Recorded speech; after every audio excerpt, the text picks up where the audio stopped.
말씀이 육신이 되었다는 것은 하나님께서 사람으로 탄생하셨다라는 뜻이죠. 우리 가운데 거하신다는 것은 당시에 2000년 전에 예수님께서 베들레헴에서 태어나시고 나사렛에서 자라시고 특별히 그 요단강에서 침례를 받으시면서 이제 3년간의 공생애를 시작하는 그 상황을 이렇게 말씀해 주고 있습니다. 이 말씀을 통해서 우리가 잠깐 우리가 이사야서 제가 한두 군데를 여러분이 아는 말씀, 탄생에 대해서 예언한 말씀이 그렇게 이루어진 것을 여러분 잘 아시지만 그래도 한번 읽겠습니다. 처녀 탄생의 말씀은 구약성경 이사야 7장 14절이죠. 그러므로 주께서 친히 징조를 너희에게 주실 것이라. 보라, 처녀가 잉태하여 아들을 낳을 것이요 그의 이름을 임마누엘이라 하리라.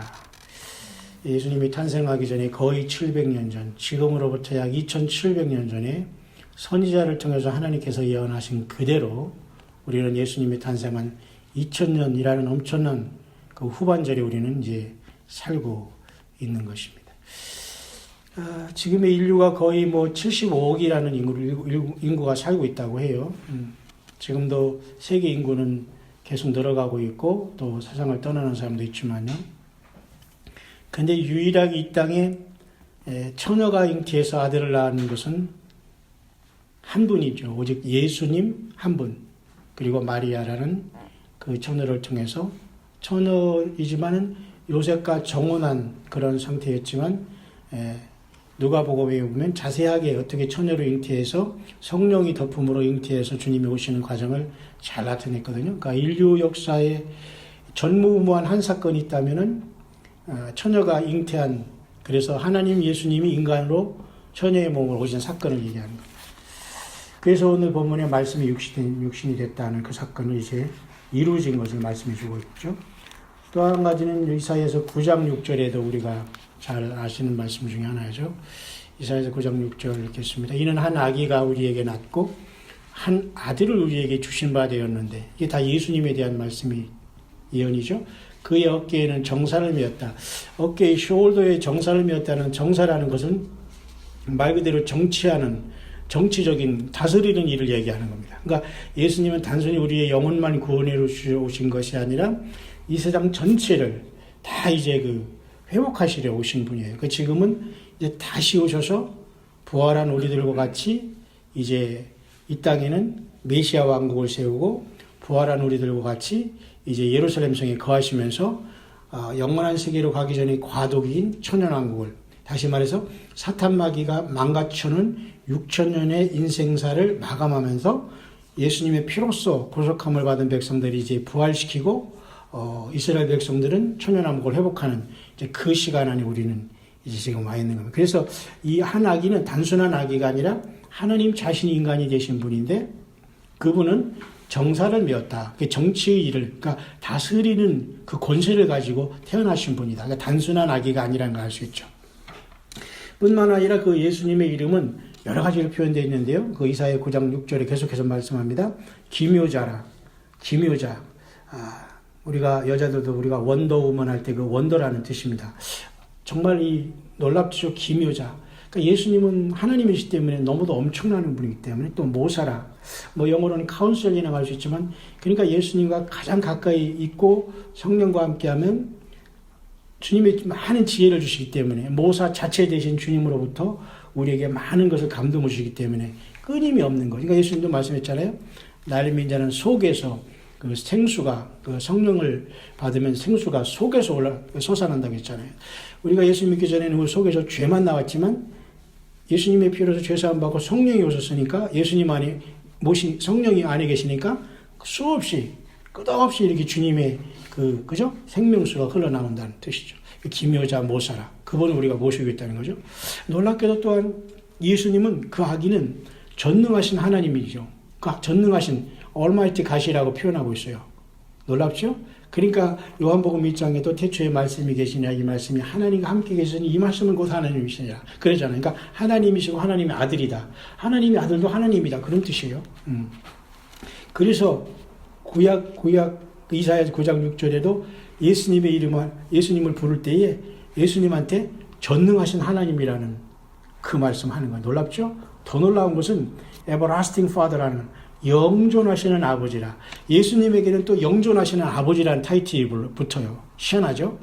놀랍습니다. 또한 예수님은 평강의 왕이다. 이 세상에 뭐 정치가들이 많이 세우고 예루살렘에 저래도 결국은 예수님이 재림하셔야지만 예루살렘이 말 그대로 평강의 도시가 되는 거예요. 지금은 세상에 있지만 말이 예루살렘이지 전쟁 속에서 지금 굉장히 그죠?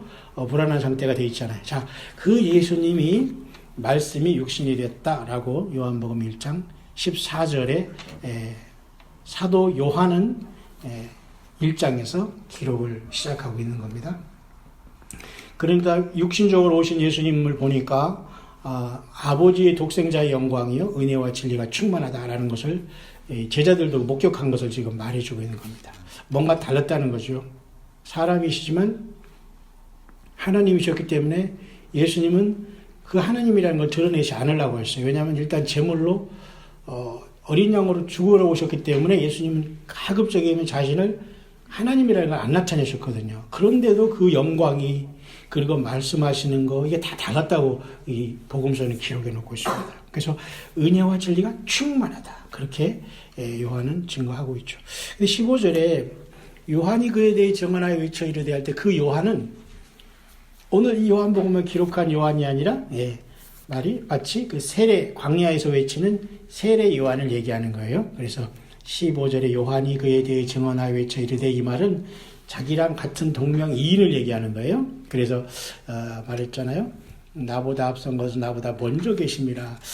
그 나보다 먼저 계심이라고 할 때 이 말은 단순히 예수님보다 6개월 먼저 태어났다는 것보다도 아마 이 사도 요한 말고 이 세례 요한은 알았던 것 같아요. 하나님께서 이 사도 요한도 괜히 태어난 게 아니라 예수님을 이 땅에 드러내기 위해서 예수님보다 먼저 보낸 거거든요.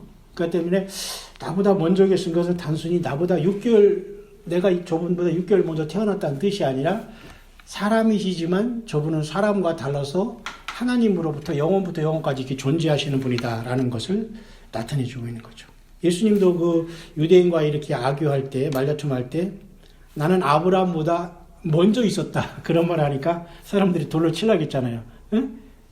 까불지 말라 그거예요. 그런데 진짜 그러나 예수님은 영원부터 계신 분이잖아요. 그러나 그 사람들 치는 것도 이해는 해야 돼요. 왜? 영적으로 당연하니 아니 청년이고 뭐 너가 어디서 태어난 거 우리가 다 아는데 아브라함보다 먼저 있어? 웃기죠 막 그 소리인데 근데 그때 영적으로 눈이 막혔지만 그러나 예수님은 분명히 틀린 말을 한 건 아니에요. 아브라함 전부터 내가 있었다. 그 청년 예수가 그 말하니까 사람들이 기가 막힌 거잖아요. 그럼 더 나아가서 하나님의 아들이다. 그런 말 하니까 이제 막 어이가 없다는 식으로 이제 그냥 그래 너 할 수 없다. 그냥 십자가에 못 박자. 그렇게 나간 거예요.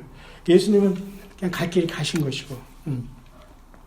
그래서 오늘 15절에 그런 뜻입니다. 우리가 다 그의 충만한 데서 받으니 은혜 후에 은혜라. 예수님과 같이 있는 것이 이렇게 기쁜 거예요.